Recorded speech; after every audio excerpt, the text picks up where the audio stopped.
aujourd'hui parler de la musique. Alors pourquoi parler de musique? Bien parce que tu sors d'un film que tu as fait avec des artistes maliens sur la musique, des airs blues, et puis par ailleurs, dans toute ton activité, depuis très longtemps, tu es en contact avec des compositeurs, et des compositeurs vivants, et plutôt des compositeurs de musique contemporaine. Alors j'aimerais peut-être que tu nous décrives, d'une part, ta découverte de la musique contemporaine, ta découverte de ces musiques du monde, qui sont deux univers musicaux absolument différents, puis la manière dont tu travailles avec les compositeurs.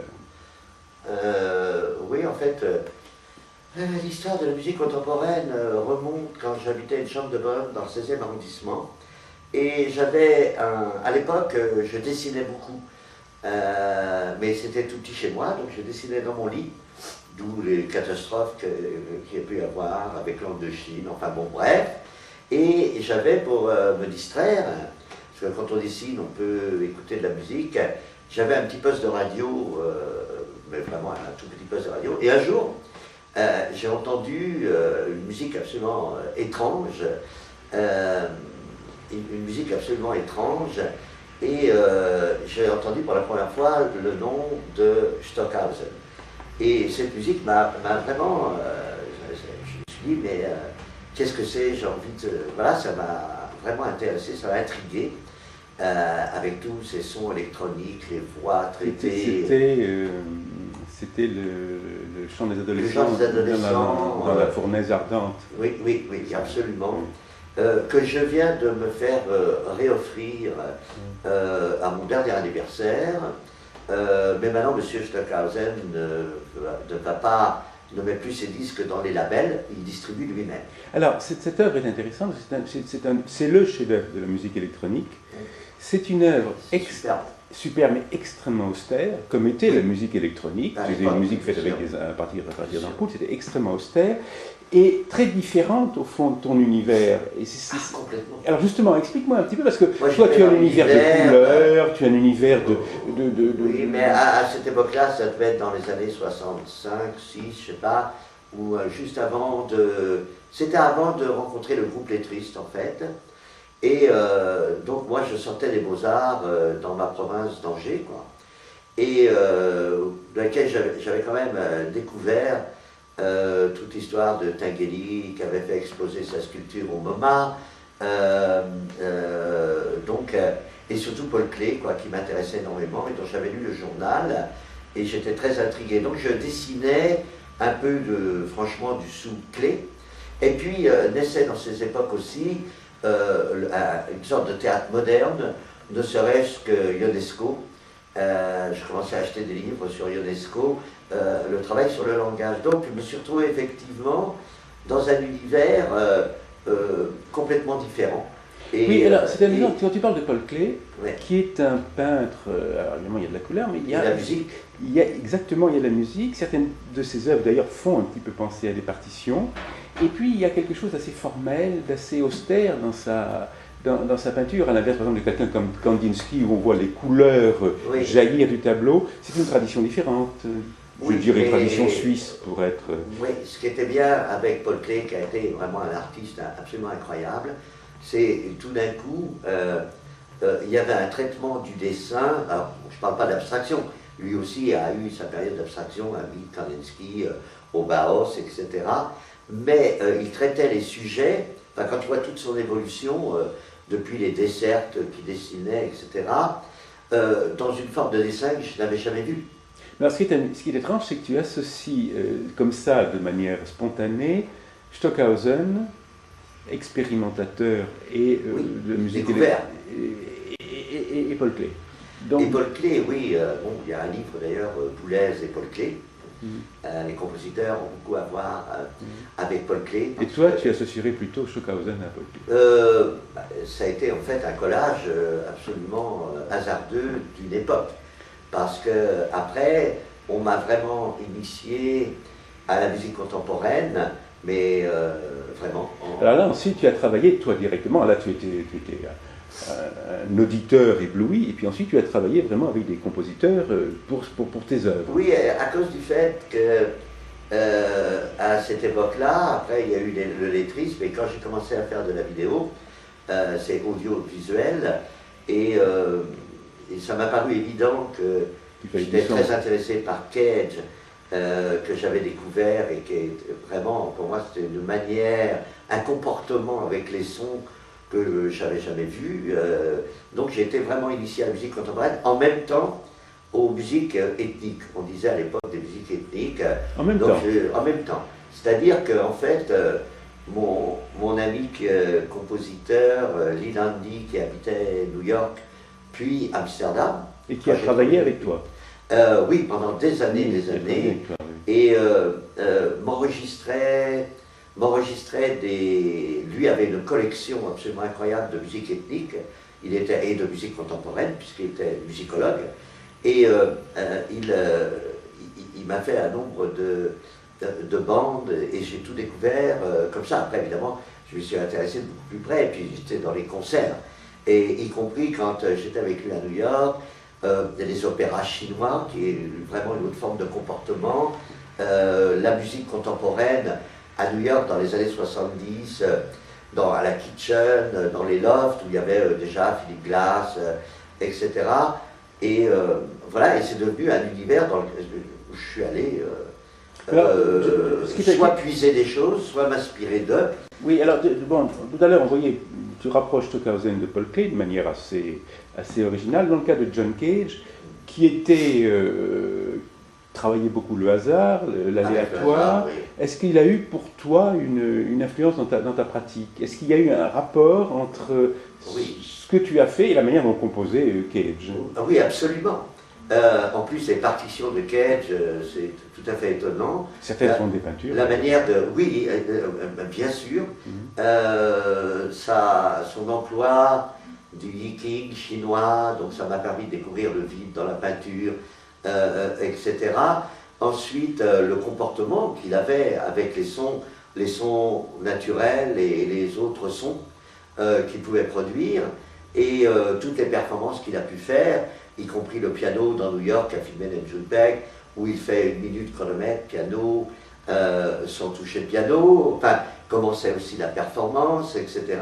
Donc l'univers musical s'est fait tout seul, et moi je te dis, j'ai puisé là-dedans, où je suis allé, où m'inspirer, et aussi, une autre année, à l'époque, où je sortais du lettrisme, je suis allé à Hambourg pour une exposition, et nous avons été invités à l'Opéra de Hambourg, où Lieberman, à l'époque, avant qu'il soit le directeur de l'Opéra de Paris à l'époque, partait et avait donné à Maurizio Kagel tout l'opéra pour lui, pour faire ce qu'il veut, à une condition, c'est d'employer ce qu'il y avait dans l'opéra, c'est-à-dire les costumes. Alors, Kagel était habillé en Méphistophélès, ils avaient trouvé je ne sais pas quoi, des fers à repasser et tout.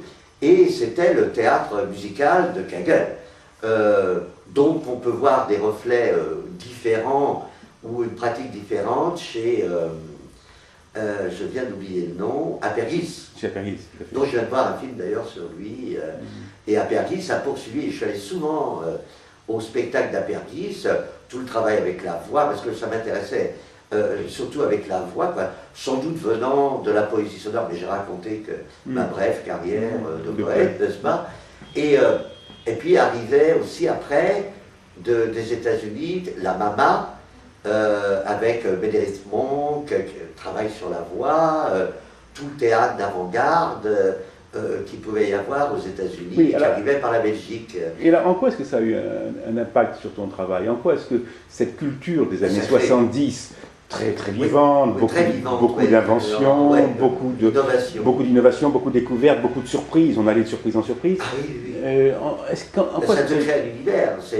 Quand tu es écrivain, tu as lu des tas de choses, tu t'es intéressé là, puis dans ta mémoire restent des éléments qui tout d'un coup cliquent, si j'ose dire, font un lien, hypertexte ou autre, avec cet univers musical. Parce que tout d'un coup, c'est des sons nouveaux, d'autres emplois de la voix, d'autres emplois du son. Et ça, tu les as utilisés dans certaines de tes œuvres? Ah oui, bien sûr.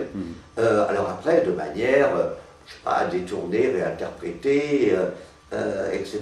Quoi, alors, je voudrais qu'on revienne... Et c'est important parce que c'est le mélange de la musique contemporaine et la musique ethnique qui a été la véritable histoire. On reviendra à la musique technique dans 2 secondes. Tu as beaucoup travaillé, enfin on va peut-être y aller tout de suite d'ailleurs, tu as beaucoup travaillé avec Lee Landy qui a créé des œuvres pour accompagner tes propres œuvres, dont le plein de plume et dont différentes œuvres. Alors comment est-ce qu'on travaille, ensuite tu as travaillé sur Pierre et Lou, donc mais comment est-ce qu'on travaille avec un compositeur vivant, enfin je dirais. Je dis toujours que je suis plus visuel qu'audio, donc j'ai souvent confié des musiques, alors au début avec Lee sur des œuvres comme ça, un peu étonnantes, parce que c'était le début, donc lui était très proche de Cage dans sa démarche.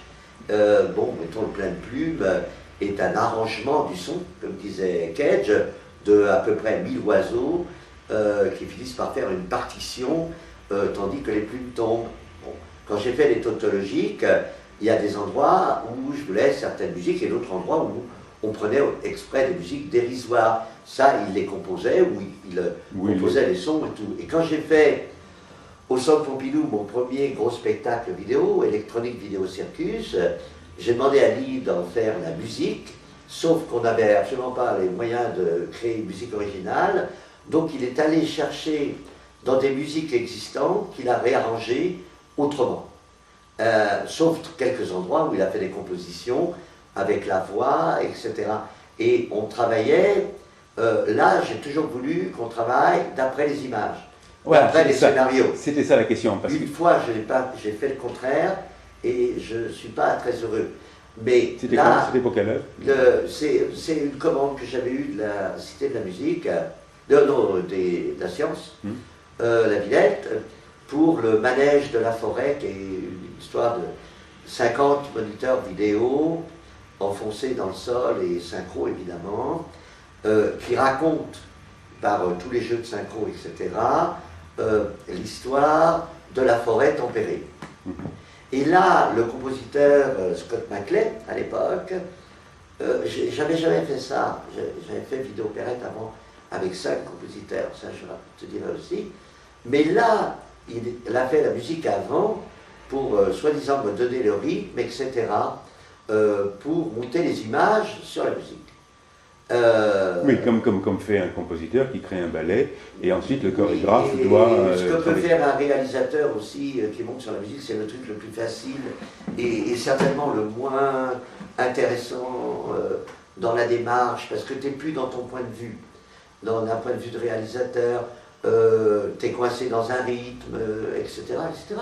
Il y a des choses qu'on monte sur la musique. Et puis, je me suis beaucoup aussi amusé avec... alors ça, c'était dans la période de dérision, quand j'ai fait le bastringue électronique, donc ça porte bien son nom, avec la musique de Spike Jones, c'est-à-dire le délire à partir de la musique de cartoon, quoi, aussi. Et quand j'ai fait Vidéo-opérette, là j'ai voulu 5 compositeurs, et là Lee n'a plus voulu travailler. 5 compositeurs différents, j'ai confié à un ingénieur du son de les trouver, et c'est là que j'ai rencontré Denis Levaillant. Donc il faisait d'après les images qui étaient montées, donc je voulais une variation sur le son, d'où 5 compositeurs, qui se sont partagés les moments de la pièce et les moments de la bande télévision. Et c'est là que j'ai rencontré, enfin je ne l'ai même pas vu à l'époque, mais Denis Levaillant, avec lequel je vais peut-être faire un spectacle 15 ans après. Est-ce que tu as eu la tentation de faire toi-même ta propre musique? Si je te pose la question, c'est qu'un certain nombre d'artistes, plasticiens, Marcel Duchamp, Jean Dubuffet, Rolf Julius, Charlemagne Palestine, enfin un certain nombre d'artistes qui sont dans la même, disons, veine, se sont dit, je vais appliquer à la musique, au fond, les techniques, les méthodes que j'applique dans les arts plastiques. Je vais casser la musique comme ça. Tu as fait une série d'émissions sur ça. Tout à fait. Mais... non, mais c'est ce que j'ai entendu quand même. Tout à fait, donc oui. Aussi, c'est... non, jamais. Ça, non, c'est vraiment pas... Tu n'as même pas eu la tentation? Non, ça m'est jamais venu. Il y a peut-être des sons qui me sont venus dans la tête. Ce rapport au son, c'est comme le rapport aux machines. Tu ne sais pas très bien qui va déclencher quoi. Des fois, c'est la machine qui déclenche une idée, des fois c'est de la musique entendue comme ça. des sons qui déclenchent des idées, ou c'est les idées, après tu vas chercher des sons. Mais personnellement, de la musique, ça m'est jamais vraiment venu à l'idée, quoi.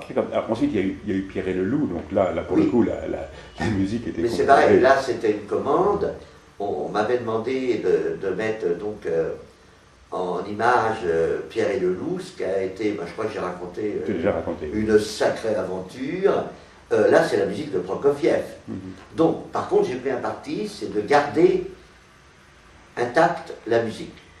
Et cette musique, avec tous ces sons orientaux, etc., puis musique pédagogique et tout, et qui est vraiment dans l'histoire universelle, à Prokofiev, je ne sais pas si c'est un grand compositeur, je ne sais rien, a fait une chose incroyable, c'est-à-dire de pénétrer dans des cultures partout. Alors là, tout ça parce qu'il a fait pour les enfants. Il a fait pour les enfants, et puis il y a un récit. En fait, et il y a un récit. Alors ça, ça, par contre, j'avais touché au texte, bien entendu, que disait Peter Ustinov, mais je suis resté dans la musique après. Je crois que j'ai déjà raconté l'histoire des enregistrements à l'Orchestre de Lyon et puis après au Bolchoï, qui n'ont rien à voir. Alors, j'aimerais maintenant, de là on parle un peu de Prokofiev d'un côté, et puis de l'autre des compositeurs contemporains de la tradition classique, et puis par ailleurs, il y a toute cette veine que tu as un petit peu évoquée, des musiques ethniques, ce qu'on appelle aujourd'hui des musiques du monde, que plus tu avances en âge, plus semble-t-il, tu te rapproches. Alors c'est un univers musical totalement différent. C'est exactement très marrant et étonnant. C'est que je suis resté avec la présence de Cage vraiment très longtemps, j'ai encore au moins une dizaine d'années, quoi, et tout. Et après, les autres musiques qui se faisaient, j'ai moins suivi. Ça a été une rencontre. On m'a demandé de mettre en scène de la musique d'Asie centrale. Alors, c'était des concerts, mais ils voulaient un environnement vidéo. Et on m'a demandé, alors la musique d'Asie centrale, j'avais écouté beaucoup de musique ethnique, mais je ne connaissais absolument pas. Et pour cause, il n'y a pas, il y a maintenant. Il n'y avait pas d'enregistrement. Mais 50 ans de régime soviétique avait tué toute la musique, et je crois que j'ai déjà raconté comment Laga Khan a fait ressurgir la musique. Maintenant, il va sortir des compilations, des disques, etc. Et je ne connaissais pas. Donc, la première chose que j'ai fait, c'est qu'on me fournisse, cette musique, la musique des bardes. J'ai découvert le Shashmakam, cette espèce de musique sacrée qui m'a absolument bouleversé, espèce de montée comme ça vers Allah et de descendre jusque dans la fête forêt, en gros, quoi. Et j'ai rencontré le groupe au Tadjikistan qui fait ça, la musique des Ouïghours, toute cette musique d'Asie centrale. Et donc on a monté ça au Nouvel Opéra de Londres. Moi j'ai monté ça avec 3 écrans et tout, j'aurais fabriqué des fenêtres pour le spectateur sur l'Asie centrale en fait. Voilà. Et c'est là, et ça je vais le raconter dans le blog qui va bientôt sortir sur Arte, on m'a demandé de faire la même chose pour le Mali. Pour la musique au Mali, les managers, et bien là commence une histoire qui a commencé en 2004 et qui va continuer en 2007, voire 2008. Ouais, ce que je propose, c'est peut-être qu'on en parle dans un autre enregistrement.